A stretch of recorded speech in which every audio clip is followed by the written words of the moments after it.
ਆਪਣੇ ਖੂਬਸੂਰਤ ਅੰਦਾਜ਼ ਦੇ ਨਾਲ ਆਪਣੀ ਜ਼ਿੰਦਗੀ ਬਸਰ ਕਰ ਰਹੇ ਹੋ। ਮੈਂ ਤੁਹਾਡਾ ਦੋਸਤ ਮੁਹੰਮਦ ਅਲੀਸੀ ਸਰ। ਤੁਸੀਂ ਵੇਖਦੇ ਪਏ ਆਪਣਾ ਚੈਨਲ ਪੰਜਾਬੀ ਵਸੇ।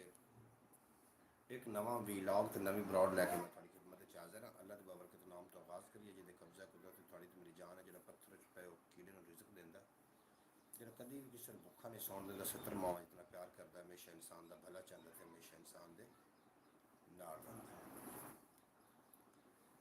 ਜਨਾਬ ਮੁਹਤਰਮ, ਕਾਫੀ ਦਿਨਾਂ ਤੋਂ ਬਾਅਦ ਅੱਜ ਮੈਂ ਇੱਕ ਵਾਰੀ ਫਿਰ ਲੌਟ ਕੇ ਆਇਆ ਤੁਹਾਡੇ ਨਾਲ ਬਰੋਡ ਤੇ। ਮੇਰੇ ਨਾਲ ਮੁਹੰਮਦ ਖਾਨ ਵੀ ਨੇ, ਯਾਨੀ ਕਿ ਸੁਲਤਾਨ ਰਾਈ। आवाज़ किस तरीके आ रही है, आवाज़ के बारे में ज़रूर दस देना ताकि पता चले। आवाज़ बहुत कम आ रही है। आवाज़ कम, मैं मैक लावन की कोशिश करना, तुसी मैनूं दसना है कि आवाज़ ठीक आ रही है कि नहीं आ रही। नहीं लगता, शेर साहब वेलकम हो गया थाड़ा जनाब भाई मोहम्मद फैज़ तारी साहब। आवाज़ के बारे में दस देना, अगर आवाज़ ठीक आ रही हो तो ज़रूर दस देना। आवाज़ ठीक आ रही है कि नहीं आवाज़ ठीक आ रही है, बारे में कमेंट करके दस देना। सब तो पहले भाई मोहम्मद फैज़ तारी साहब आए हैं, उस तो बाद भाई मोहम्मद शेब साहब गुजरांवाले की सरजमीन के जिन्हों का ताल्लुक है तशरीफ फरमा हुए हैं। तुहानूं असीं जी आयन खुश आमदीद वेलकम आखने। तुसीं साडी ब्रॉड ते आके साडा मान वधाया। अल्लाह पाक सलामत रखे, दिन दो गुना रात चार गुना तरक्की देवे। आज तस्वीर बहुत छोटी है ब्रॉड की, पहले से भी स्लो हो गई आवाज़।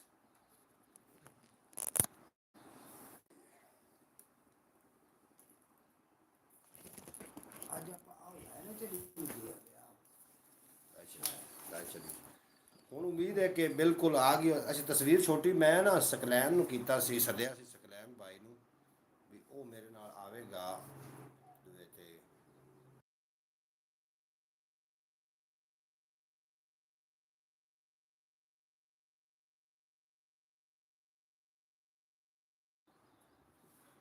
ਸਕਲੈਨ भाई पर तस्वीर छोटी है कि उन्हें भी आके नाल बैठना है, इस वास्ते तस्वीर छोटी है। नहीं पहले से भी कम आवाज़ हो गई है। हूँ तो मेरी आवाज़ बिल्कुल यकीनन ठीक होनी है। अल्लाह के बाबरकत नाम तो करिए आगाज़, जिहदे कब्जा कुदरत थोड़ी तो मेरी जान है। जो पत्थर च पै कीड़े नूं रिज़क देंदा, जो कभी भी किसी को भुखा नहीं सौण देंदा, 70 मावां इतना प्यार करता, हमेशा इंसान का भला चाहता तो हमेशा इंसान के नाल रहिंदा है। अव्वल हमद सना इलाही जो मालिक हर हर दा। जनाब ਉਹਦਾ इंतजार है सकलैन भाई सियालकोटी का, वो या अपने को तशरीफ लैके आ रहे हैं हुणे। लो जी आ गए ने मेरा ख्याल है। वरहमतुल्लाहि वबरकातुहू। वालेकुम सलाम वरहमतुल्लाहि वबरकातुहू। जनाब मोहतरम मेरे नाल भाई मोहम्मद सकलैन सियालकोटी ने, जिहड़े कि सियालकोट के सरजमीन ते जिन्हां दा ताल्लुक है, अज वो मेरे मेहमान ने और उन्हां नाल गलबात असीं जोड़ना में। जितने कि आप मैनूं वेख रहे हो सुन रहे हो, मैनूं मैं उम्मीद करना कि तुहानूं अज दा व्लॉग, अज दी जिहड़ी ब्रॉड चंगी लगेगी। मैं भाई मोहम्मद सकलैन नाल गलबात दा सिलसिला जोड़ रहा। भाई मोहम्मद सकलैन साहब बहुत शुक्रिया, तुसीं जनाब साडी ब्रॉड ते आए, बड़ा चंगा लगा। अल्लाह पाक तुहानूं सलामत रखे। जी जी, वालेकुम सलाम जनाब। सब मेरा दोस्तों ख्याल को अस्सलाम वालेकुम। साडी सिस्टर भी है ने। गड्डी च बैठे जे मेरा ख्याल है। जी जी, कोई सर्विस का इशू है। गड्डी च बैठे जे? जी जी, गड्डी च बैठा जे मैं। अच्छा अच्छा, होर तुहाडी तबीयत से तुहाडे बाल बच्चे ठीक ने? ते सियालकोट की हालत दसो, क्योंकि सानू रोजाना टिकटॉक ते या सानू सोशल मीडिया ते ये सुनने को मिलता है कि सियालकोट के बार्डर ते जंग लगी हुई है, तो फलां नुकसान हो गया, तो इतना नुकसान हो गया। मैं कहा सियालकोट का साडा भाई है भाई मोहम्मद सकलैन साहब, उन्होंने को पूछने कि सियालकोट कोई जंग का समा है या नहीं।